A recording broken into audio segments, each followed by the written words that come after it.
Welcome, y'all, to Dominic Chantel TV. I'm so happy for you to be back here with me. Listen, I am not even going to delay. I'm going to go ahead and get into today's verse. So, with all things being about waiting for God and waiting for Him on things, I want to start and go to Proverbs 6 through 8. And so today we're talking about how your waiting will produce a harvest and why you can't be lazy, especially during this season of your life. And so I'm going to go ahead and start. Proverbs 6 through 8 says, "Go to the ant, thou sluggard, consider her ways and be wise, which having no guide, overseer, or ruler, provided her meat in the summer and gathereth her food in the harvest." Again, let's read that one more time. It says, "Go to the ant, thou sluggard, consider her ways and be wise, which having no guide, overseer, or ruler, provideth her meat in the summer and gathereth her food in the harvest." So King Solomon is talking to, as you were giving advice to his son, and he's saying, hey, son, do not be lazy, because in being lazy, it produces things that, again, you do not want. So you have to be like the ant. Consider the ways of the ant. And so I'm going to be talking about, number one, how this is a warning to a lazy person. So if you are a lazy person, or if you have some characteristics of being lazy, I'm talking to you, okay? And I have to admit, sometimes in my life, I can get lazy, but lazy is different from resting, okay?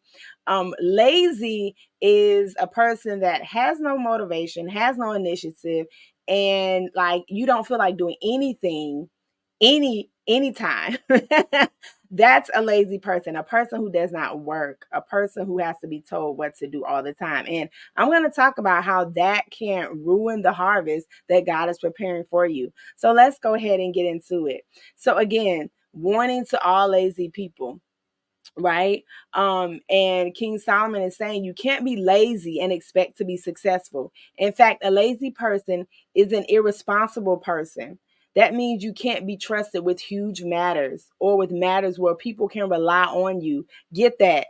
An irresponsible person cannot be trusted with large matters or where people are relying on you.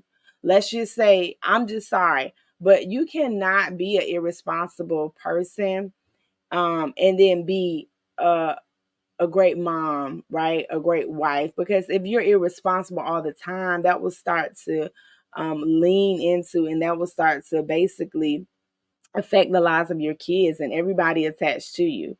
And so, a lazy person cannot be trusted, an irresponsible person cannot be trusted. So, King Solomon says, consider the ways of the ant. And he points out the ways of the ant.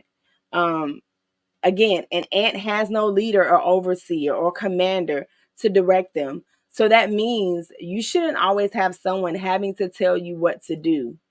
Okay. You should want to take initiative. What is initiative? It's the ability to possess or assess the needs of something and take action of your own. If somebody is constantly telling you what to do, how to think, then you have no initiative. You have to want to get up for yourself. You have to want to do things for yourself. You have to want to take action for yourself. That's the first thing. So you have to take initiative. Ants take initiative. Okay. Second thing, they anticipate the needs for the future. The ant knows that there are different seasons of life. So they know that there are different seasons. So in the summer, they anticipate that the winter is coming. They store and gather while it is warm. So before the winter comes, the ant is preparing. Okay. They know that, again, summer is not going to last. And so that's why you see the ants with little crumbs of food. They're storing their food away. So we have to be like the ant. We have to store up, whether it's in our career, right? Our finances, our emotional life. We have to store up for those seasons. We have to prepare for when they come, that we won't be emotionally bankrupt, financially bankrupt, spiritually bankrupt. Oh, that's a word. Physically bankrupt, you guys. Okay. We have to anticipate the needs of the body, the needs of the spirit, the needs of our emotions, and the needs of our finances, that we're not always going to have It's not going to always be in surplus, right? Sometimes, as we've seen with our economy, it's taken a dip and it has affected everything. And so we have to anticipate those things, anticipate those seasons. Okay. When you are prepared for something, it goes over so much better. Let's just be honest. When you are prepared, it goes over so much better. Okay. Um, I remember when I was pregnant with both of my children and the amount of preparation that went into their coming, and making sure they had a crib or a blanket. Again, I was pregnant with a baby. So I knew the baby was coming. So we were preparing for the baby. We had the crib. We had the hospital bag on the side to go. So we had already made preparations for the baby. In this case, I had a C-section. So they had already scheduled my date for when I was going to have the baby. Um, so same for your business that you have, same for the career that you need and that you want and that you have. You have to anticipate the needs for it. The house that you want to buy, the husband that you want, the spouse that you want, the wife that you want, whatever it is that you want or have in mind, and you have to birth something, you have to prepare for it. Same thing. We have to prepare for all these things. We have to anticipate the need. Okay. All right. Last but not least, okay, ants regurgitate food to others in their colony. In studying the life of the ant, when they go out and eat, they not only eat for themselves, but they eat enough to where they swallow the food, okay, and it is stored in the lining of their stomach.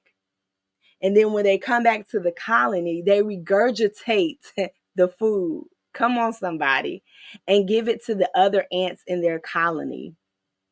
So not only do they gather so they know that they have enough, but they share the food with others. They serve others by giving back to the people, giving back to the ants in their colony. They are not afraid to share. What are you holding back? What are you not sharing with us? We need what you have. God has placed gifts down on the inside of you, and they are not for you. They are for us. They are for the people that you are to serve. They are for others. No one can give what you give, the way you give it, how you give it, the way you do it, how you speak, how you serve, how you move. There is no one else on this planet like you. So share your gift with us. My pastor says that the problem is that most people think that their gifts belong to them. Yes, God gave it to you, but he uses you as a vessel to bless other people. And sometimes the problem is that we use the gifts when we want to use them and not realizing that they truly belong to God and that they were put there for us to serve people in and out of season, when we're feeling good, when we're feeling bad. And so we have to remember that the gifts are truly not ours. God just gives us to them to steward them and to have them to use to share with others. So our gifts are for other people, and it takes wisdom to know that and to use them throughout seasons of our lives. Your gift should not just be limited to using it when you feel great, but you have to be committed to using it even when you don't feel like it. Listen, today I was in the gym and a guy came up to me. He said, "Oh, you love burpees. I see you doing burpees." And I said, "No, I don't love burpees. It's just that I like the results that the burpees yield for my body." And so I consistently do the burpees, even though I do not enjoy doing them. They're not my best exercise, but my body is so accustomed to doing them. I do it like it's clockwork, down and up, down and up. Yeah, at first they were a tough exercise, but now I just do them like second nature. And so I want to just encourage you to know that, again, use your gifts even when you don't feel like it. And make sure that you are, number one, you are not being lazy, okay?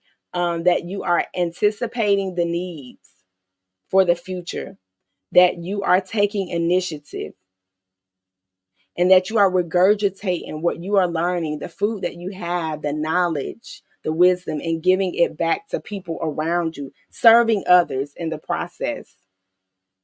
I want to end with this story because this story really touched me. It's about the story of the ants, and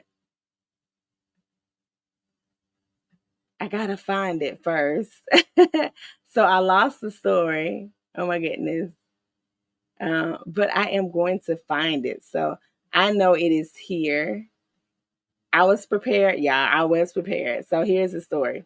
It says, as the golden hues of summer began to fade into the vibrant reds and browns of autumn, a tiny ant named Arya was busying herself in the heart of a bustling colony. While her fellow ants scurried about, indulging in the sweet nectar of late blooming flowers, Arya had already turned her gaze toward the horizon. A distant frost awaited, and she knew it wouldn't be long before the first snowflakes fell softly upon the world. Each day, she meticulously gathered food, leaf by leaf. She collected seeds, nuts, and berries, all the while humming a little tune that only she could hear. Yet, unlike many of her peers who often sidled up to chat and shared tales of adventure, Arya was singular in her focus. Why do you work so hard? A friend questioned one afternoon as Arya balanced a plump acorn on her back. Winter is weeks away, and there's still so much time for fun. Look at the others. They're enjoying the sunshine. Arya smiled gently, pausing to wipe her brow. I know the joy of the moment, but I also know that the seasons change. Preparation is part of the cycle of life. What we gather now will sustain us when the world outside is cold and barren. Her friend shook her head, puzzled. But isn't life meant to enjoy? Why should we worry about what's to come? Life isn't just about immediate pleasures, Arya replied, her tone calm and resolute. The wise prepare for the future, while those who ignore it may find themselves in hardship when the frost arrives. It's not laziness to plan ahead, it's wisdom. Days turned into weeks, and as the chill in the air grew stronger, Arya's piles of provisions mounted high. The other ants had finally begun to heed her advice, some joining her in the quest for food, while others, still captivated by the remaining warmth of the sun, continued their leisurely ways. Arya took no offense. She understood that not everyone shared her vision. At the first snow blanketed the earth in a shimmering white, the colony huddled together in their underground chambers, stocked with Arya's bounty. Many of her friends would share tales around the warmth of their communal fires, their bellies full and content. Yet as days turned to weeks, the stories began to shift from laughter to concerns about dwindling supplies. Has anyone seen Arya? One of the ants finally asked, growing anxious as the food stores shrank. She's always working, another chimed in. We should have listened to her. Meanwhile, in a corner of the colony, Arya continued to thrive, her careful preparation ensuring she had everything she needed to survive the cold months ahead. Rather than boasting about her foresight, she quietly shared her provisions with those in need, her heart warmed by the joy of helping others who had not prepared. Thank you, Arya, her friend once said, tears glistening in her eyes. You saved us. Your wisdom has shown me that true strength lies not just in enjoying the moment, but in being ready for what comes. As the days passed and the icy winds howled outside, the elders of the colony recognized Arya's dedication not just as hard work, but as a lesson. They began to share her story with the younger ants, teaching them foresight, diligence, and the importance of planning. When spring and the warmth finally returned to the land, Arya emerged from the colony not just as an ant who had worked hard, but as a beacon of wisdom for all. Let us remember, she said to the swarm gathered around her, that though the future may seem distant, the actions we take today shape the world. We will meet tomorrow. Together, let us prepare and thrive. And so, As life bloomed anew, the story of Arya, the diligent ant, became a cherished tale that echoed through the ages, a reminder that in every season, hard work and preparation reaps its own rewards, teaching all who listen the value of foresight and the strength found in community. And from that day forward, Arya was never just another ant. She became the ant who inspired a legacy of diligence, wisdom, and perseverance. A timeless tale passed down through whispers amidst the rustling leaves and gentle breezes.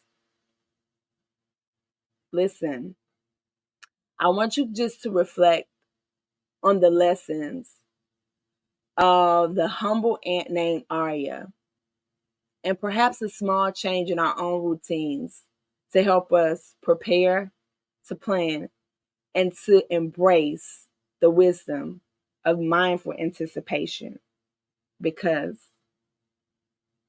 winter is coming. I love you all. Until next time, may you be blessed. May you always be believing so that you may always be receiving. And may you heal, grow, and love God, yourself, and others. So, till next time, bye.